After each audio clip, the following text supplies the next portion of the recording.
তপন ভাত খাবি নাকি? হোটেলত ভাত খাই আছা? কি কি আছে আইটেম? বাপৰে বাপ, বহুত বাতিয়ে বাতি দেখা পাং। কি কি আছে কৈ যাতো যায় মোৰ এইখন কি এইখন প্লেটত?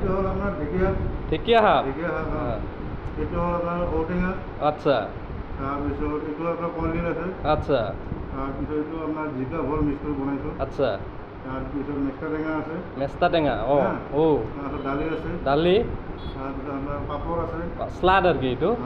চালাড আছে, আচ্ছা স্লাডত পিঁয়াজ গাজর পাপড় আচ্ছা বঢ়িয়া লাউ চব্জি আছে, চব্জি এইটো ফ্ৰেছ চব্জি তাৰপিছত এইটো আপোনাৰ কচু চয়াবিন লগত বনাইছোঁ, আচ্ছা তাৰপিছত এইটো কি আছিলে কুমড়া ভাজি তাৰপিছত এইটো মাছ ফ্ৰাই আছে আপোনাৰ, মাছ ফ্ৰাই সৰু মাছ তাৰমানে মাছ, তাৰপিছত এইটো আপোনাৰ মাংস আছে ব্ৰইলাৰ। এ মজা ষ্টাৰ্ট বঢ়িয়া খানা বঢ়িয়া ষ্টাৰ্ট পানীও আছে বঢ়িয়া বঢ়িয়া বঢ়িয়া